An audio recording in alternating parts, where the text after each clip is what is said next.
Et si je vous dis que vous avez un peu marqué les esprits en 2024 avec ces 2 victoires chez les pros, c'est ça? En 2024, non, j'ai gagné que une étape sur le circuit des Ardennes. Ouais, une seule. La deuxième. Ouais, c'est ça. Vous avez marqué les esprits, ça veut dire que là maintenant il faut encore franchir un cap en 2025? Ouais, bien sûr, je pense que c'est l'objectif de n'importe quel coureur cycliste chaque saison, c'est de passer un cap. Donc ouais, j'ai montré quelques belles choses quand même en 2024 avec une belle progression au niveau World Tour et je vais essayer de confirmer ça en 2025 et de gagner plus qu'une victoire, ça serait déjà très bien. Donc ouais, je vais essayer de bien confirmer. Ouais. Parce qu'on en parlait avec Brieux Roland, lui il est promu en 2025 avec la World Tour de Groupama FDJ. Vous, c'était votre camp en 2024.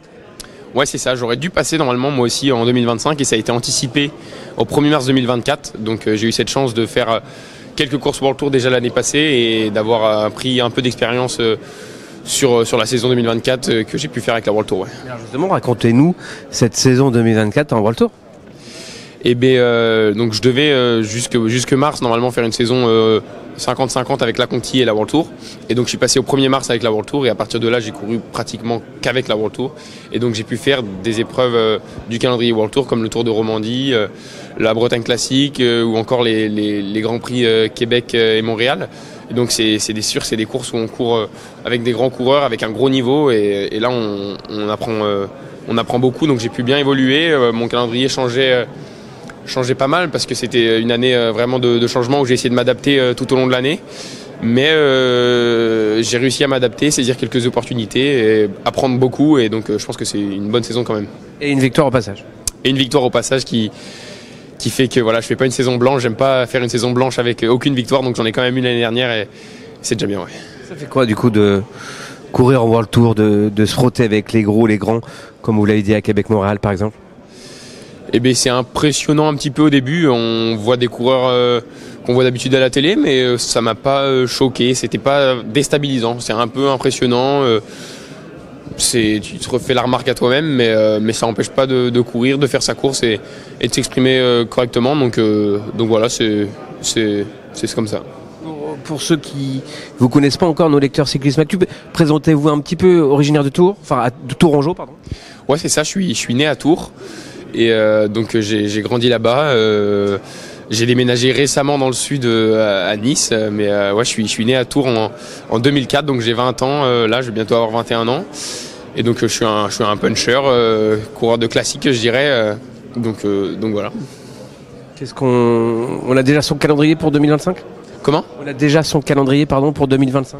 Ouais, j'ai mon calendrier pour le début de saison jusqu'à mai. Je vais avoir pour objectif d'essayer de gagner sur le calendrier français, notamment les Coupes de France. J'aimerais bien gagner au moins une manche de Coupe de France. Après, je ferai quand même Paris-Nice en World Tour en mars, qui sera aussi une grosse course de mon début de saison. Mais ouais, c'est ça, je vais avoir plutôt un calendrier axé sur les courses françaises avec pas mal de Coupes de France et Paris-Nice sur le début de saison. Et puis je verrai pour la deuxième partie de saison, j'ai pas encore toutes mes courses. Bon, quand on regarde chez Groupama FDJ, est passé par la Conti un certain... Paul Penouet, c'est plus compliqué à cause de sa blessure en 2024. Un certain Romain Grégoire aussi. Qu'est-ce qu'on se dit quand on s'appelle Thibaut Gruel? On se dit que le modèle de formation il est très bon, qu'il y en a d'autres qui l'ont fait et que pour l'instant je suis entre guillemets le même schéma d'évolution et donc c'est très bien, c'est rassurant. Il y a d'autres coureurs avec qui se comparer, avec qui ont un petit peu plus d'expérience, qui sont un peu plus avancés dans ce schéma-là, donc je peux m'inspirer d'eux aussi, donc c'est très bien et ça m'aide à évoluer dans ma carrière entre guillemets. Le cyclisme évolue beaucoup, vous le vivez chaque jour. Il y en a qui s'inquiètent comme quoi, selon le cyclisme français, serait en danger. Vous en pensez quoi, vous, du haut de vos... Je sais même plus quel âge vous avez déjà. 20 ans, ouais. Non, je pense pas que c'est sûr que le cyclisme évolue beaucoup. C'est de plus en plus... on va de plus en plus à la pointe de chaque domaine, mais je pense pas du tout que le cyclisme français est en danger. Au contraire, on le voit avec l'équipe notamment. Tous les ans, on nous propose des projets, des évolutions dans chaque secteur de l'équipe, on va dire, et à chaque fois c'est de plus en plus poussé et à chaque fois c'est impressionnant les évolutions qu'on arrive à obtenir. Donc moi je pense surtout qu'on est sur une belle lancée et que il y a des belles années devant le cyclisme français. La Groupama FDJ, c'est pas forcément le plus gros budget quand on voit les grosses armadas comme Visma, Red Bull, Bahreïn ou un certain Lenny Martinez est parti là-bas. Vous vous dites quoi? Il faut que je reste encore à la maison dans cette équipe familiale avant de me projeter trop vite, trop haut? Ouais, c'est ça. On n'a pas le plus gros budget, mais pour autant, comme je vous ai dit, je trouve que ça se voit que l'équipe se bat, les coureurs se battent, mais le staff se bat aussi à côté pour nous proposer toujours plus d'évolution dans chaque secteur, aller chercher les petits pourcentages en plus, les petits déclics en plus.